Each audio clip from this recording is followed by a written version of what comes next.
I never thought a strip of concrete could change my life. For 15 years, my driveway had been the quiet beginning and ending of every day. It curved gently from the county road to my small farmhouse, cutting through a line of oak trees my grandfather planted when he bought the land. I grew up here. I learned to ride a bike here. I carried my wife across that driveway when we moved in as newlyweds. And then one Monday morning, it was gone. Not completely gone, just redirected. Instead of the familiar curve hugging the oaks, a raw dirt path slashed across my front yard like a scar. Yellow construction tape fluttered in the wind. Spray paint marked the grass in violent orange lines. A wooden stake stood where my mailbox used to be. At first, I thought it was a mistake. It wasn't. I had left early that morning to pick up supplies from town. When I came back, a bulldozer sat at the edge of my property. Two men in neon vests were laughing beside it. "What's going on?" I asked, stepping out of my truck. The younger one barely looked at me. Access adjustment. Access to what? The Ridgeway Development Project. That was the first time I heard the name. Behind my property lay 60 acres of wooded land that had been untouched for decades. Apparently, it had been sold. Apparently, a high-end housing development was being built. Apparently, they needed improved road alignment. And apparently, my driveway was now in the way. "You can't just move my driveway," I said. The older man finally looked up. "Easement." "What easement?" He pulled out a rolled set of plans and tapped a corner. "County approved. Right-of-way adjustment. We're redirecting access." "You didn't notify me." He shrugged. "Talk to the county." They climbed back into the bulldozer. And just like that, my peaceful morning turned into a war. I drove straight to the county office. After 2 hours of waiting, I was directed to planning and zoning.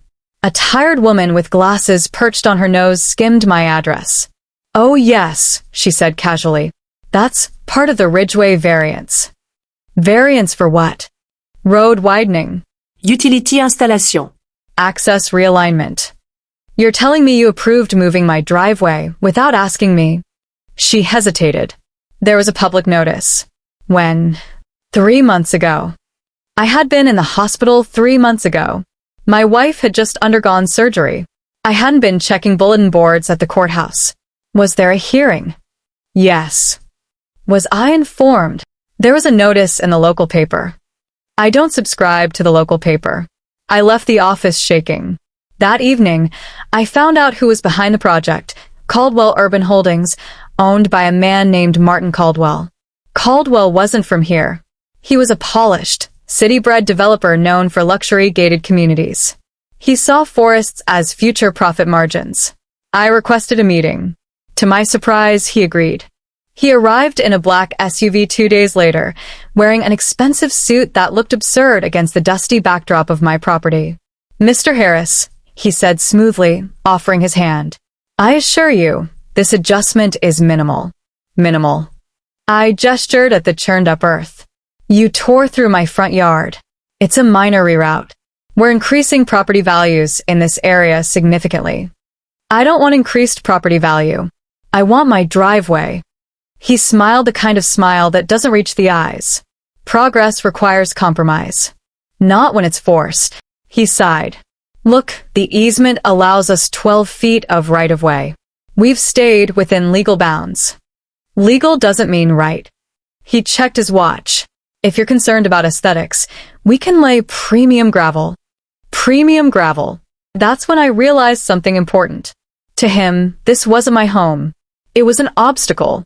Most people would have given up. But I've lived here my whole life. I know this land better than any developer with a blueprint. So I started digging, not into the dirt, but into records. The county archive room smells like dust and regret. I spent hours scanning old plats, surveys, property transfers. And then I found something interesting. The original easement dated back to 1952. It allowed limited agricultural access across a narrow strip of land, not residential road expansion. The language was vague, but it clearly referenced temporary equipment passage, not permanent driveway relocation. I photocopied everything. Then I hired a lawyer. My lawyer, Denise Carter, wasn't flashy. She didn't drive a luxury car or wear designer suits. But she read documents like a surgeon reading x-rays. "They're stretching the definition of this easement," she said after reviewing the paperwork. "And they may not have environmental clearance." "Environmental?" She nodded. "That creek behind your property, does it flood?" "Yes." "Seasonally?" "Yes." She leaned back. "If they're building upstream without proper drainage studies, they could be violating state environmental regulations." And just like that, the battlefield shifted. They moved my driveway. I would move their timeline. Denise filed a formal complaint with the state environmental agency. Within 3 weeks, inspectors arrived. They walked the site. They measured runoff. They examined the newly cleared land. And they noticed something Caldwell's team either ignored or hoped no one would check. The soil was unstable. The slope grade exceeded safe residential standards. The drainage plan hadn't accounted for the creek's seasonal overflow. Construction was temporarily halted pending review. Caldwell called me that evening. "You filed that complaint. I followed procedure. You're delaying a multi-million-dollar project. You delayed my driveway." Silence. "You don't understand what you're doing," he finally said. "Oh, I understand perfectly." But I wasn't done. During my archive research, I found another detail: an old utility line agreement crossing part of the development land. It had been granted decades ago to a now-defunct farming cooperative.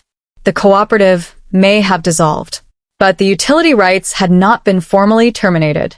Denise dug deeper.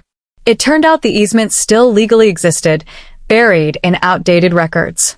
And Caldwell's new road cut directly across it. If enforced, that easement could require expensive redesign, or full rerouting of his main access road. We filed notice. Construction stopped again. Investors began asking questions. Delays cost money. Environmental reviews triggered additional inspections. The slope violation required engineering revisions. The unresolved utility easement scared lenders. Within 2 months, Ridgeway Development was hemorrhaging funds. Caldwell requested another meeting. This time, he didn't smile. "What do you want?" he asked bluntly. "My driveway restored to its original path. That's it. And written assurance no further modification will occur without my consent." He stared at me for a long moment. "You could have just negotiated." "I tried." He exhaled slowly. "You've created significant complications." "No," I said. "You did." 2 weeks later, news broke that funding for Ridgeway had been suspended.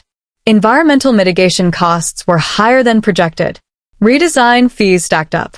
The main access road required full rerouting due to the utility claim.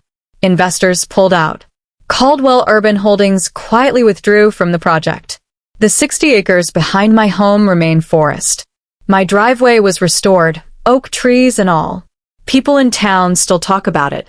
Some say I overreacted. Some say I stood up for everyone. All I know is this: developers see lines on maps. Homeowners see memories. They rerouted my driveway. So I rerouted their entire project into the ground. And I slept peacefully the night the bulldozers left. Because sometimes the smallest piece of land is worth the biggest fight.